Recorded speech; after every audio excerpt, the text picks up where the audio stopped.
بسم اللہ الرحمن الرحیم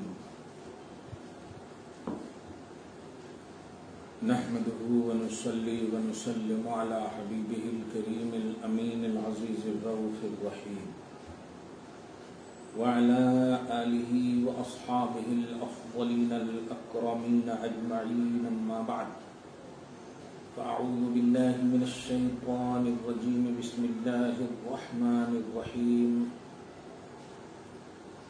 یا ایھا الذین آمنوا اذا نکحتم المؤمنات ثم طلقتموهن من قبل ان تمسوهن فما لكم عليهن من عدة تعتدونها فمتعوهن وسرحوهن سراحا جميلا صدق الله العظيم والصلاة والسلام عليك وعلى آلك وأصحابك وأهل بيتك يا رسول الله صلى الله تعالى عليك وسلم۔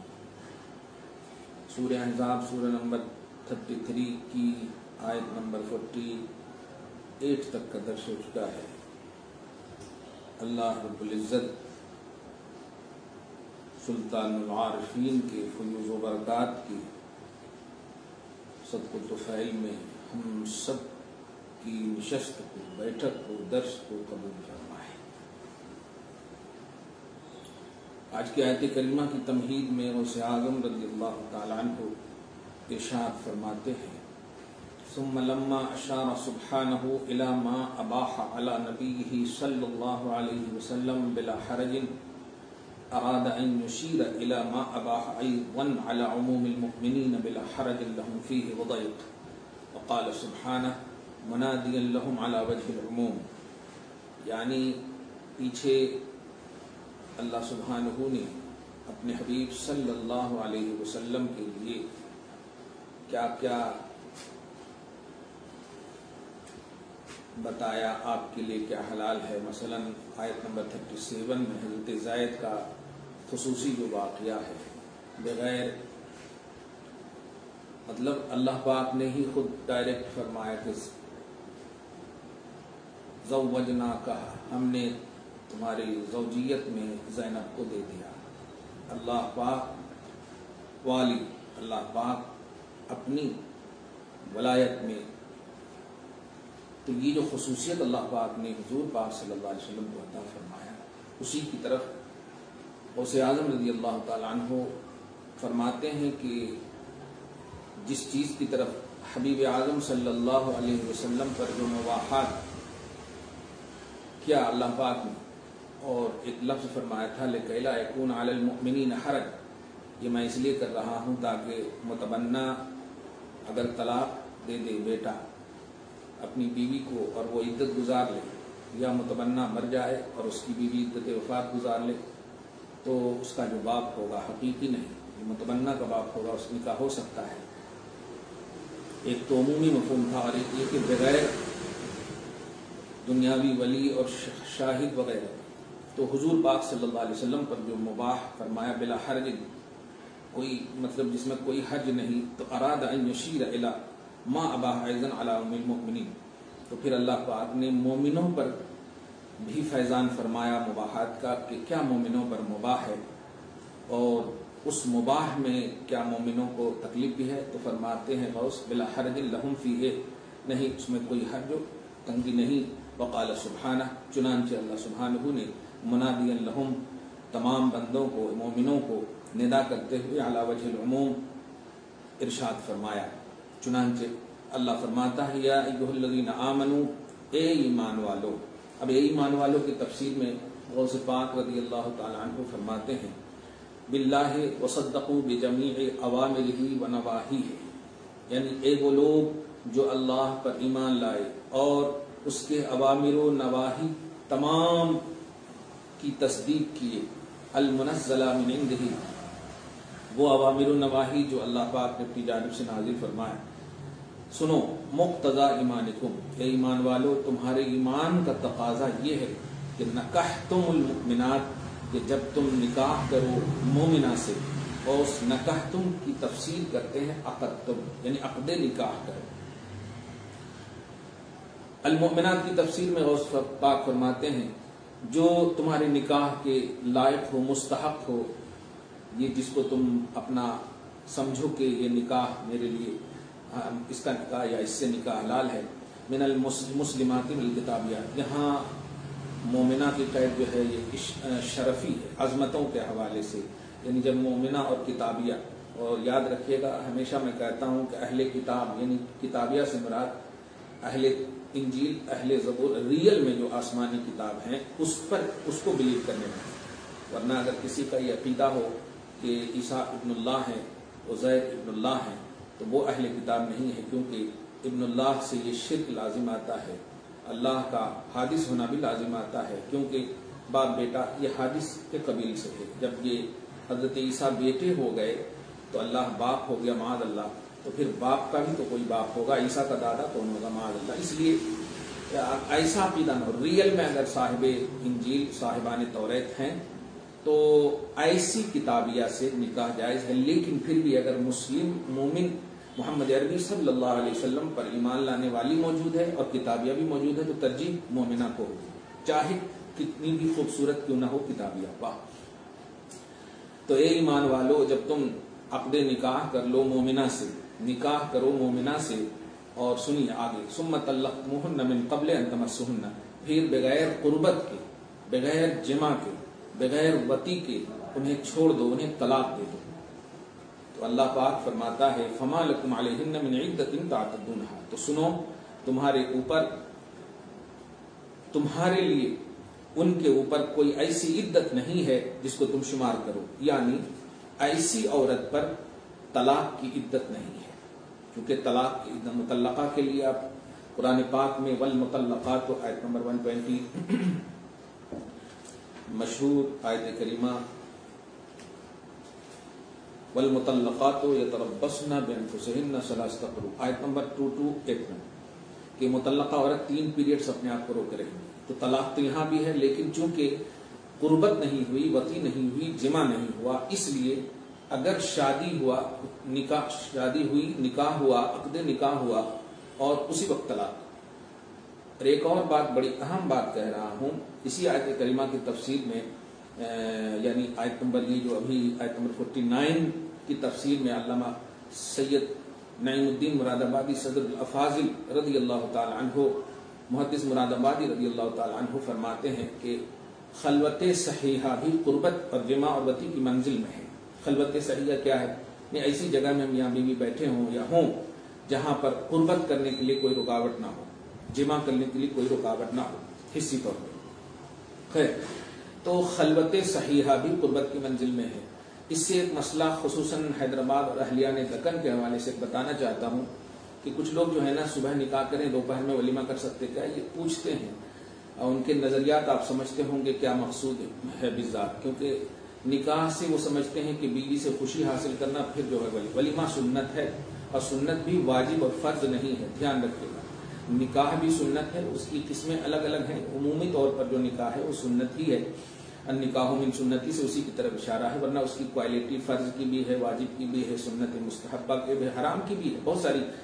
میں یہ بتانے جا رہا ہوں کہ ولیمہ کے لیے قربت اور جمع شرط نہیں ہے، اگر خلوت بھی ہو جائے، تنہائی بھی ہو جائے، تو پھر بھی نئی بھی تنہائی ہو اور نکاح ہو جائے تو ولیمہ کرنے میں کوئی حرج نہیں ہے۔ ولیمہ کے لیے جو ہے مطلب قربت شرط نہیں، جس طرح کے خلوت صحیحہ سے، اب سنیے، خلوت صحیحہ قربت کی منزل میں ہے، تو اگر کسی نے خلوت صحیحہ کیا، خلوت صحیحہ کیا، اور خلوت صحیحہ سمجھ رہے ہیں ہم، ایسی تنہائی جس میں کوئی طبعی رکاوٹ مطلب حصی رکاوٹ نہ ہو، جمع کرنے، قدرت وطی کرنے، بیوی سے ملاقات کرنے، قربت کرنے اور وطی کرنے سے کوئی رکاوٹ نہ ہو، ایسی اس کو خلوت صحیحہ۔ ایسا اگر ہو جائے اور فوراً یعنی 1 گھنٹہ پہلے یا 10 منٹ پہلے نکاح ہوا ہو، تب بھی اس 10 منٹ کے بعد اگر بیوی کو طلاق دے گا تو پھر مہر جتنا فکس کیا گیا ہوگا، دھیان دیجیے گا، اگر فکس کیا گیا ہوگا مہر تو پورا دین مہر اس پر ادا کرنا واجب ہوگا، اگرچہ دخول نہ کیا ہو، قربت نہ کیا ہو، جمع نہ کیا ہو، وطی نہ کیا ہو۔ تو بڑی اہم بات ہے،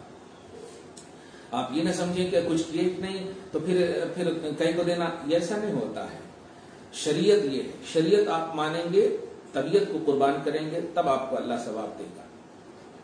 نکاح ہو، طلاق ہو، جو بھی ہے، یہ سارے پروسیس اسلامی ہیں، اس میں اپنا سینس اپنی تھنکنگ لگانا یہ بے سود ہے اور بیکار ہے.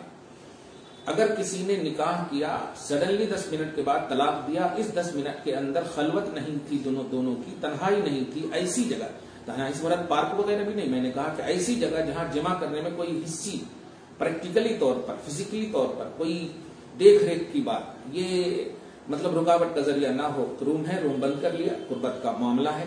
نہیں بھی کیا, صحیحہ خلوت ہو گئی, تنہائی ہو گئی, تو مہر واجب ہے اگر فکس کیے ہوں گے تو. اور اگر فکس نہیں کیے ہوں گے تو پھر آپ سنیے اس کے بارے میں قرآن پاک ہی میں.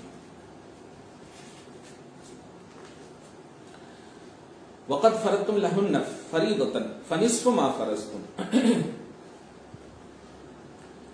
جمع اگر کرنے سے پہلے طلاق دے دیے, قربت کرنے سے پہلے طلاق دے دیے, تب تو فکس کرنے کی صورت میں نصف مہر ہے.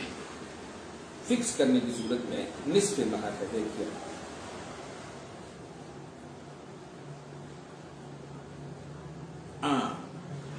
اور اگر فکس نہیں کیے ہیں, مطلب جو فکس نہیں کیے ایک دم بالکل,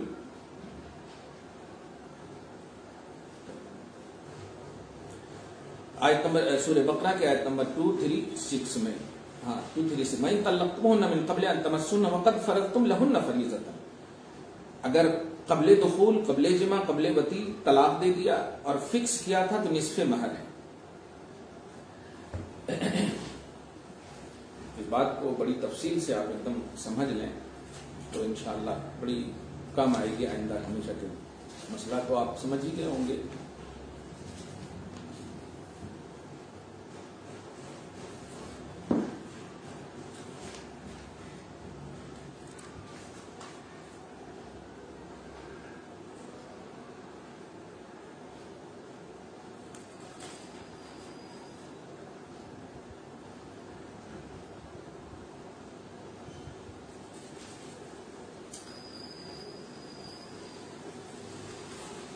اگر تم نے عورتوں کو بے چھوئے طلاق دے دی اور ان کے لیے کچھ مہر مقرر کر چکے تھے تو جتنا ٹھہرا تھا اس کا آدھا واجب ہے بغیر چھوئے, خلوت صحیح اگر ہوگی.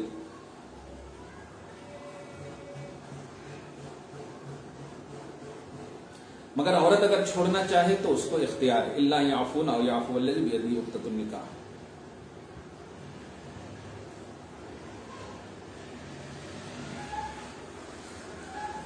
یا اگر مرد چاہے کہ ہم پورا مہر دیں گے تو اس کو بھی اختیار ہے.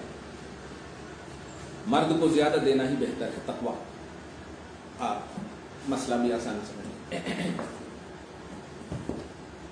اب یہاں پر سنیے کہ اگر مدخولات جس پر دخول ہو جائے, جس پر جمع, جس سے قربت ہو جائے, تو پھر اس طرح کی مطلب یہ کہ ایک دم صاف بیوی کہیں آپ کے لیے, قربت بھی ہو گئی, سب ہو گئی, اور اس کو طلاق دے دے تو کیا ہے, 3 پیریڈز ہے. 3 پیریڈز ہے. طلاق کی قسمیں الگ الگ ہیں, بائن ہے, رجعی ہے, حسن ہے, مغلظہ ہے, حسن ہے, وغیرہ وغیرہ. میں اس طرف میں مطلقاً مطلقہ کی بات ہے کہ اگر مطلقاً مطلقہ ہے تو اس کی عدت 3 پیریڈز ہے. اور اگر مطلب یہ کہ شوہر مر جائے تو اس کی عدت 4 مہینہ 10 دن ہے, 4 اشہر و عشرہ. تو یہ عدت جو گزارتے ہیں, یہ عدت کی جو مدت ہے جو گزارتے ہیں, یہ کن کے لیے ہے؟ یہ ان کے لیے ہے جو مطلق مکمل بیوی بن گئی ہو, قربت بھی ہو گئی, سب کچھ ہو گئی. لیکن اگر نکاح کرنے کے بعد طلقتموهن من قبل ان تمسوهن فما لكم عليهن من عدة, تو اس پر کوئی عدت نہیں ہے, اس پر کوئی عدت نہیں ہے. اب اگر مطلب یہ کہ مہر فکس کیا گیا تھا تو دخول سے پہلے یعنی قربت میں نصف مہر ہے, اور مطلب یہ کہ فکس کیا گیا تھا. وَإِنْ كَانَتْ مُقَدَّرَةً فَعَتُوهُنَّ نِصْفَ مَا قَدَّرَ مِنَ الْمَهْرِ بِلَا تَنْقِيصٍ, وہی پرانی بات ہے. اور اگر فکس نہیں کیا گیا تھا تو پھر مہر مثل ہے. مہر مثل آسان ہے. مہر کی 2 قسمیں, مہر معجل, مہر مؤجل, مہر مطلق. مطلق میں مہر مثل کا پہلو ہے. عموماً میں ہمیشہ یہاں حیدرآباد کے حوالے سے جملہ کہتا ہوں, بھائیو آپ معجل فکس کر دیتے ہو. میں تینوں کا ڈیفینیشن بتا دیتا ہوں. مہر معجل, میم عین جیم لام کا مطلب ہوتا ہے امیڈیٹلی دینا. امیڈیٹلی دینا کا مطلب یہ ہوتا ہے کہ بیوی کے پاس آپ گئے تو آپ ان سے جمع کرنے سے پہلے آپ دے دیں. لیکن اگر بیوی نے کہا رہنے دو، یعنی بیوی کو اب اختیار ہے مہر معجل دے دیں، وہ اگر آپ کو اختیار دے دے تو پھر آپ رخصت پہ ہیں. اور مہر معجل معجل بولتے ہیں فکس، لیکن میں نے یہاں قاضی، چونکہ یہاں قاضی شہر ہیں، قاضی شرع نہیں قاضی شرع نہیں، شرع کے قاضی ہوتے، شریعت کے فیصلے جج ہوتے، شریعت کے اعتبار سے ہوتے، تو وہ ضرور معجل نہیں بولتے. معجل بولتے ہیں فکس کو. جیسے نکاح جس وقت ہو رہا ہو تو 3 مہینے کے بعد دیں گے، تو اب 3 مہینہ کیلکولیٹ کیا جائے گا کہ آگے سے محرم ہے تو صفر، ربیع الاول، ربیع الاخر، اب اینڈنگ میں دیں گے یا قیمت. یہ فکس کو بولتے ہیں معجل. جیسے وما كان لنفس ان تموت الا باذن الله كتابا مؤجلا، اللہ پاک نے ہر نفس کے لیے موت مقرر فرمائی ہے، نہ آگے نہ پیچھے. اذا جاء اجلهم لا يستاخرون ساعه ولا يستقدمون، ایک لمحے کے لیے بھی نہ آگے نہ پیچھے. یہ ہے تو معجل فکس کو کہتے ہیں. لیکن یہاں لفظ معجل تو بولتے ہیں، لیکن دھیان میں کہہ رہے ہیں کہ کب تو بھی دیں گے. اب مرنے سے پہلے جو ہے نا بوڑھے وڑے ہو جاتے ہیں، اس میں کہتے ہیں معاف کر دو، یہ کر دو، وہ کر دو. نہیں، یاد رکھیے گا اگر دینا ہے تو معجل، یا پھر فکس کرنا ہے 5 سال کے بعد دیں گے، 2 سال کے بعد دیں گے، 1 مہینے کے بعد دیں گے، یہ اس وقت یعنی فکس کریں گے تو معجل بولیں. میم حمزہ جیم زبر اج، یہ حمزہ جیم معجل، حمزہ واو کے اوپر جو حمزہ ہوتا ہے معجل فکس کو. اور اگر نہیں کبھی بھی دیں گے تو مہر مطلق ہے. تو مہر مطلق بولیں یہاں کے قاضی شہر، قاضی شرع نہیں. اس لیے قاضی شرع ہے تو مجھے کوئی خدشہ نہیں، میں قاضی شہر کو بول رہا ہوں کہ آپ لوگ فکس ہوتے ہیں نا، اس لیے آپ لوگ مہر مطلق، مہر معجل اور مہر مؤجل، یہ تینوں کو آپ سمجھ لیں کہ اگر فکس کر رہے ہیں تو ان سے پوچھئے کب تک کا فکس ہے، تو ان کو بتا دیا جائے گا. صراحت کرنا آپ کے ذمہ. نہیں فکس کر رہے ہیں، امیڈیٹلی دے رہے ہیں، تو مہر معجل بولیے، پھر تو ہو ہی گیا. اور اگر دونوں نہیں ہے تو مہر مطلق آپ بولیے کہ مہر مطلق کے طور پر اتنا مہر مطلق، 2 لاکھ مہر مطلق وغیرہ وغیرہ. خیر، تو آپ سمجھ گئے ہوں گے کہ قربت جو ہے اگر ہو گئی، وہ جمع ہو گیا ہو، چاہے ایک لمحے کے لیے کیوں نہیں، یا خلوت صحیحہ ہو گئی ہو، تو پھر پورا جتنا فکس ہے دیا جائے گا. اور نہیں ہے مطلب مقاربت نہیں ہوئی ہے لیکن نکاح ہو گیا ہے، فکس ہے، تو اس کا آدھا دیا جائے گا. 1 لاکھ فکس ہے تو 50,000 دیا جائے گا فکس کی صورت میں. آگے دیکھیں وَسَرِّحُوهُنَّ سَرَاحًا جَمِيلًا، اور اس کے بعد جو ہے انہیں اپنے گھروں سے اچھے سے نکالا جائے گا. اچھے سے نکالنے کا مطلب اخراجاً حیّناً لیکناً، یعنی طلاق دے دینے کے بعد ایک دم آرام سے، عزت سے. یعنی ایسا نہیں ہے کہ آپ نے ان کو نکال دیا تو کیا ایمان سے نکال دیا نا، ان کو وہ بھی سلام کریں گے، آپ بھی سلام کریں گے. بڑا افسوس کی بات ہے، میں تھوڑی سی معاشرے پر ایک جملہ کہنا چاہ رہا ہوں کہ جب تک نکاح نہیں ہوتا تو گھر ملتے نہیں ہیں. یہاں کہ جیسے زید اور بکر، اور زید کی بیٹی بکر کا بیٹا، دونوں زید اور بکر بڑے گہرے دوست ہیں، ایک ہی جگہ بیٹھنا، کھانا پینا مست ایک دم. یہاں تک کہ ان کی دوستی کی وجہ سے اب جو ہے رشتہ داری میں بدلنے کے لیے ان لوگوں نے، ان کی دوستی نے ابھارا رشتہ داری کو. رشتہ ہو جانا چاہیے کہ آپ ہماری بیٹی کو اپنا لیں، آپ ہمارے بیٹے کو اپنا لیں، وغیرہ وغیرہ. تو یہ اتنی گہری دوستی تھی. میں معاشرے کی تھوڑی سی منظر کشی کر رہا ہوں، ہر جگہ میں یہ بات دیکھ رہا ہوں. اور جیسے ہی نکاح وغیرہ ہو گیا، ان کی دوستی ان کی دوستی. لڑکے والے نے دیکھا کہ لڑکی کے یہاں سے کم جہیز آئے ہیں، کم سامان آئے ہیں، کم یہ آئے ہیں، تو اب جو ہے فون کرنا بھی بند، دوستی بھی بند. ان کے باپ کو اب کوسنا. بتائیے کتنی گہری دوستی تھی. اچھا تھا نا کہ جب شادی نہیں ہوتی تو دوستی تو کم سے کم تھی، الحمدللہ. لیکن شادی کیا ہو گئی، جہیز وغیرہ نہیں لائی تو ہو گیا، مطلب دوستی بھی ختم.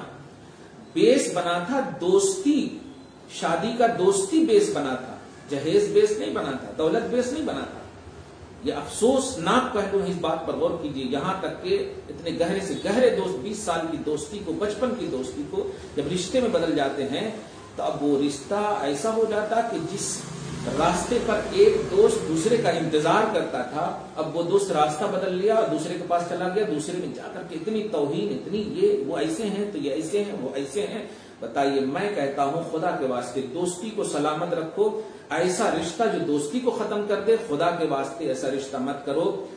دوستی کو مزید استحکام ملے، مگر کب ملے گا؟ جب یہ تقوی اور پرہیزگاری اور بیس جو نکاح کا ہے بنیادی طور پر آپ اگر اپنائیں گے تب. اسی لیے رسول اللہ صلی اللہ علیہ وسلم نے نکاح کو 4 اعتبار سے ارشاد فرمایا. نکاح کا تنکح المرأۃ لاربع، عورتوں سے نکاح 4 چیز کی بنیاد پر کی جائے: لجمالها، لمالها، لحسبها ودینها. جمال خوبصورتی دیکھی جائے، مال دیکھا جائے، دھیان دیجیے گا اسٹیٹس بتا رہا ہے اللہ تعالیٰ، حسب دیکھا جائے، قبیلہ خاندان دیکھا جائے، اس کے بعد جو ہے دین دیکھا جائے، لیکن چاروں کمپلسری نہیں فرمایا رسول اللہ صلی اللہ علیہ وسلم نے، کامیابی کا راز چاروں کو نہیں بتایا، بلکہ ارشاد فرمایا فاظفر بذات الدین، کہ اگر دین داری کو دیکھ کر کے نکاح کرو گے تو پھر جمال، حسب، مال سب عطا ہو جائے گا، سب مل جائے گا۔ کیا بات ہے، غوث پاک رضی اللہ تعالیٰ عنہ کی والد گرامی کو آپ دیکھیں۔ خیر، کہنے یہ جا رہا ہوں کہ اس پر تھوڑا دھیان دیں، ہمارے وہ بڑے حضرات جو دوستی کی بنیاد پر یا دوستی کو رشتہ داری میں بدلتے ہیں، پھر دوستی کو ختم کر دیتے ہیں۔ اللہ پاک ہمارے تمام مسلم بھائیوں، مردوں، عورتوں کو صحیح توفیق اور صحیح فکر نصیب فرمائے۔ تو اگر طلاق ہو گئی بھی ہے کسی وجہ سے، اب ظاہر ہے پیار سے تو طلاق کا وقوع ہے نہیں، کچھ تو وجہ ہی ہوگی، اور انسان جو ہے خطا اور نسیان کا مرکب ہے، اس لیے طلاق اب ظاہر ہے سورہ طلاق قرآن پاک میں یہ کوئی عیب کی بات نہیں، معاذ اللہ سورہ طلاق کو بھی چومتے ہیں، سورہ طلاق کی بھی تلاوت کرتے ہیں، اس میں بھی ہم برکت کا حصول رکھتے ہیں۔ تو ایک کانسیپٹ ہے، یہ شریعت کا کانسیپٹ ہے، شریعت کا لا ہے، اس لیے اس کو فالو کریں گے، لیکن اس کو مذاق نہیں بنائیں گے۔ ہاں، ایسا سچویشن اگر ہو جائے تو کیا کہہ رہا ہے اللہ پاک، سرحن سراحن جمیلا، سراح جمیل یعنی خوبصورتی کے ساتھ چھوڑ دینا۔ اسی لیے پارہ نمبر 2 میں بھی آیت نمبر 229 میں یا 28 میں کہ اگر طلاق دینا ہو تو سنو اس طرح دو، طلاق کر دی، طلاق کو مرتان، اب اس کے بعد رجعی طلاق دیں گے۔ اگر کسی وجہ سے جو طلاق کا مسئلہ آیا ہے انبن مطلب یا کوئی جو نباہ ناممکن ہو تو کیا ہے، امساکم بمعروف، روکنا بھی ہے انہیں تو شریعت کے دائرے میں، پازیٹیوٹی کے ساتھ، معروف اور بھلائی کے ساتھ، اور تسریحم باحسان، یا اب چھوڑنا بھی ہے تو احسان کے ساتھ، پازیٹیوٹی کے ساتھ۔ ایسا نہ ہو کہ چھوڑ دیا تو اب ان کے باپ کو سلام نہیں کر رہے، ان کے خاندان کو سلام نہیں کر رہے، اب پھر وہ بھی آپ کے باپ کو سلام نہیں، آپ کے خاندان کو سلام نہیں، ایمان نہیں آپ نے مطلب چھوڑا ہے، مومن ہیں اور سارے مومن من حیث و ایمان بھائی بھائی ہیں، بھائی بہن ہیں۔ اس کو دھیان میں رکھیں کہ کبھی ایسا ہو بھی جائے تو رشتہ ایمانی کو فراموش نہ کیا جائے۔ اسی لیے آگے غوث پاک فرمان بلا ضرر و اضرار، نہ ضرر ہو اور نہ ہی روکا ہو، نے طلاق دے دیا مطلب یہ کہ نہیں جا نہیں سکتی، باندھ کر کے رکھ لیا، جا نہیں سکتی، استغفر اللہ، ایسا نہ ہوا، تنقیص مما استحق علیہ، اور اس میں بھی کوئی کمی نہیں ہونی چاہیے جس کا وہ مستحق ہے یا جس کی وہ مستحق ہے، استحقاق میں بھی حقوق میں بھی کوئی کمی نہیں ہونی چاہیے۔ یہ ہوئی آیت نمبر 49 تک کا درس، یہ بڑی اہم بات تھی۔ کل جو ایک بات آنے والی ہے انشاءاللہ میں اس کی طرف تھوڑی سی تفصیل کے ساتھ اشارہ کروں گا کہ حضور پاک صلی اللہ علیہ وسلم کی جو تعدد ازدواج ایک خاص ٹاپک ہے جو آج یہودی لابی اس پر بڑے انگشت بدندہ ہیں، اور انڈیا میں بھی مطلب یہ کہ فکری اولاد جو ہے، یہودیوں کی فکری اولاد، نسلی لیکن فکری اولاد جو ہے، یا یزیدیت یا یہودیت، دیکھیے یزید ختم ہو گیا، یہود ختم ہو گئے، یہودیت اور یزیدیت جو ایک مطلب یہ کہ بیس ہے، یہ کہ بیس ہے، ہاں یہ نہیں ختم ہوا ہے۔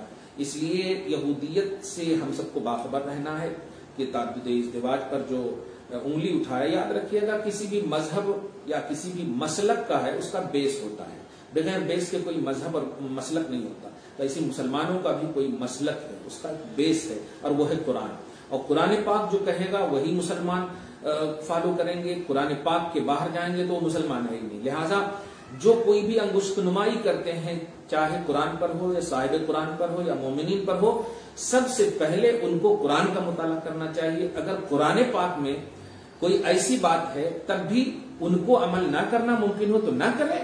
ہم تو اسی لیے کافروں کے حوالے سے یہ تصور دیتے ہیں کہ ان کو سب سے پہلے ایمان کی دولت ہے، لا الہ الا اللہ محمد رسول اللہ، ہم عمل کی دولت نہیں۔ ہمارے بعض زرخرید مسلمان بھی سیاسی فکر رکھنے والے زرخرید مسلمان، ایک جملہ کہہ رہا ہوں، نام کے مسلمان جو ہے، جیسے وما ہم بمؤمنین، جس کو قرآن پاک کہے کہ جو کہیں میں بھی مسلمان ہوں، میں بھی مسلمان ہوں، لیٹسٹ مسلمان لیٹسٹ نہیں ہوتا، مسلمان ریئل ہوتا ہے، لیٹسٹ ہو ہی نہیں سکتا۔ مسلمان کہتے ہیں اس کو جس کا مسلم ہو، کلیئر ہو، ایک دم اللہ ہی کو ماننا، رسول ہی کو ماننا، قرآن ہی کو ماننا، شریعت ہی کو ماننا، اور یہ ہی کسی کی تردید میں نہیں ہے بلکہ اسلام کی فکر میں ہے، مسلمانیت کی فکر میں ہے۔ لہٰذا ہم ان مسلمانوں کی بات نہیں کر رہے ہیں جو فلم میں کام کرتے ہیں یا سیریلوں میں کام کرتے ہیں یا شریعت کے خلاف اپنے قدم کو بڑھائے ہوئے ہیں۔ یاد رکھیے گا گناہ وہی مطلب یہ کہ گناہ بخشا جائے گا جس گناہ میں گناہگار جو ہے نادم ہو، تائب ہو، اسے گناہ سمجھ کر کے جھک جائے۔ اسی کو اللہ پاک کے رسول صلی اللہ علیہ وسلم نے فرمایا بہترین خطا کار وہ ہے، بہترین گناہ گار وہ ہے جو شرمندہ ہو اپنے گناہ پر اور پھر جو جھک جائے تو پھر اس کو یو ٹرن نہ کرے، پھر اس کو گناہ نہ کرے۔ لیکن یہاں تو ہر روز فلم کی دنیا میں آبادی ہو رہی ہے، ہر روز سیریلوں کی دنیا میں آبادی ہو رہی ہے۔ میں ایک بات کو کلیئر کر دینا چاہتا ہوں کہ شریعت مطہرہ میں طلاق کا جو کانسیپٹ ہے یہ قرآن پاک کا کانسیپٹ ہے۔ اگر آپ کو سمجھ میں نہ آئے تو قرآن جس طرح کی ہم وکالت کی بات وکیل کے پاس ہی لیں گے، اور مطلب یہ سمجھے عطر خریدنا ہو تو عطار ہی کے پاس جائیں گے۔ اب بھنڈی بیچنے والوں کے پاس عطر نہیں مل سکتا، یا عطر بیچنے والوں کے پاس اب اگر بھنڈی مانگیں گے تو نہیں، بیوقوفی۔ ایسے ہی اسلامی قانون کے جانکار جو ہوں گے وہ اسلامی اسکالر، ریئل میں جو اسلامک اسکالر ہیں، اور اسلامک اسکالر کا مطلب سمجھ رہے ہیں جو اسلامی گرامر کو بھی جانتے ہوں، جو تقاضے کو جانتے ہوں، جو 63 سالہ عمر کو جانتے ہوں، اور پھر 40 سال کے بعد کے پہلو کو جانتے ہوں، نزول قرآن کے بیک گراؤنڈ کو جانتے ہوں، آیات آگے پیچھے کب کہاں تک کس آیت کا کیا دائرہ ہے، پھر حدیث رسول کا کیا دائرہ ہے، اس سے کیا ثابت ہوں گے، پھر صحابہ کے اقوال کے حصے سے کیا ثابت ہوں گے، یہ سب، اور اینی ٹائم مستحضر ہو، آخری A to Z مستحضر ہو، ایسے کو اسلامی اسکالر بولتے ہیں۔ خالی یوٹیوب پر سرچ کر لینے اور بس کیسے بھی پڑھنا ہے، اور کہہ دیا کہ یہ جمن نے مطلب مسلمانی لباس پہن لیا اور وہ کہہ دیا یہ میری طرف سے، تو نیٹ کی دنیا میں سیکھنے والے کو اسلامی اسکالر نہیں کہتے ہیں۔ زانوِ ادب طے کرنے والے، اپنے استاد مطلب اچھے مربی جو دنیا میں صحیح تربیت دینے والے استاد کی بارگاہ میں زانوِ ادب طے کرنے والے کو اسلامی اسکالر کہیں گے، وہاں سے جو نکلے گا۔ ہاں خیر، تو آج کی خصوصی بات جو تھی کہ خلوت صحیحہ بھی ایسا نکاح کرے آپ، اب کلیئر بات ہے، نکاح کرے آپ، نکاح کرنے کے بعد اگر 10 منٹ کے بعد بھی آپ ولیمہ کرنا چاہتے تو آپ کر لیں۔ تنہائی آپ اگر چاہیں ریئل میں سنت تو آپ تنہائی ایسی جگہ میں کر لیں، نکاح ہو گیا تو کوئی حرج نہیں ہے۔ ایسا روم جہاں پہ کہ مطلب یہ کہ قربت کرنا کوئی مانع اور حارج نہ ہو، رکاوٹ نہ ہو، تو آپ خلوت سیاح کر لیں۔ خلوت سیاح ہو جائے تو ریئل میں سنت آپ کو، پھر بھی ایک بات کہوں، سنت ولیمہ جو ہے سنت مستحب ہے، یہ فرض و واجب بھی نہیں ہے۔ اتنا ڈیپلی خرچ نہ کرو میرے بھائیوں۔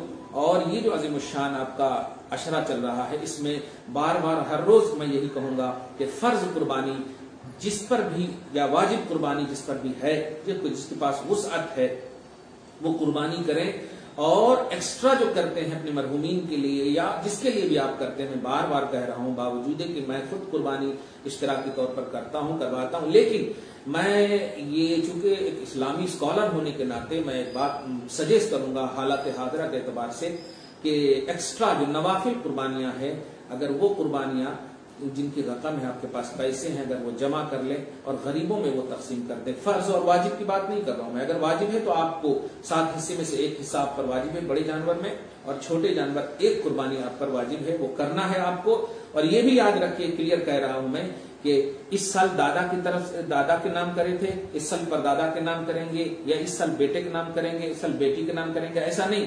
اگر میں ہوں اور میرے ماتحت بیوی ہے، ہمارے بال بچے ہیں، اور بیوی کے پاس بھی سونا چاندی ہے، بال بچوں کے پاس نہیں، بال بچے ہمارے کفالت میں ہے، تو مجھ پر بھی ایک قربانی واجب ہے، میری بیوی پر بھی واجب ہے۔ میں اپنی ضمانت میں بیوی ہمیں ضامن سمجھ کر کے اگر کہہ دے تو 2 حصے ہم لے کر کے دیں گے۔ اب اگر بیٹے وغیرہ کے لیے مطلب جو بچے ہیں ہمارے ان کے لیے دینا چاہتے ہیں تو ہم دے سکتے ہیں۔ اسی طرح عقیقہ کی بھی شرکت اس میں ہو سکتی ہے، قربانی کے جانور میں عقیقت بھی شرکت ہو سکتی ہے، لیکن یاد رکھیے گا کہ آپ پر اگر واجب ہے، زندہ ہیں آپ، تو آپ ہی قربانی دیں۔ ایسا نہ ہو اتنا ادب نہ کیجیے کہ بے ادب بن جائیے کہ آپ اپنے نام نہ دیں. دھیان دیجیے گا، اور اپنے باپ کے نام جو مرحوم ہے، اپنے دادا کے نام جو مرحوم ہے، قربانی تو ہو جائے گی، اس کا ثواب ملے گا، لیکن آپ پر واجب ہونے کی وجہ سے جو آپ نے نہیں دیا، واجب کا ترک لازم آئے گا، گنہگار ہوں گے. میں سمجھتا ہوں کہ بہت ہو گیا. اللہ تعالیٰ آپ کو، ہم سب کو شاد رکھے، آباد رکھے، اور شریعت کی ریئلٹی کو سمجھنے کی توفیق نصیب فرمائے. سچ عالم، سچ مفتی، اچھے اور با اخلاص مخلص عالموں سے رجوع ہونے کی کامل ہمیشہ دائمی توفیق نصیب فرمائے. یا اللہ اس عظیم الشان عشرے کی برکتوں سے، سعادتوں سے ہم سب کو مالا مال فرما. پروردگار ہماری اصلوں کو بخش دے، ہماری نسلوں کی حفاظت فرما. وصلی اللہ تعالی علی خیر خلقہ محمد وآلہ واصحابہ اجمعین برحمتک یا ارحم الراحمین.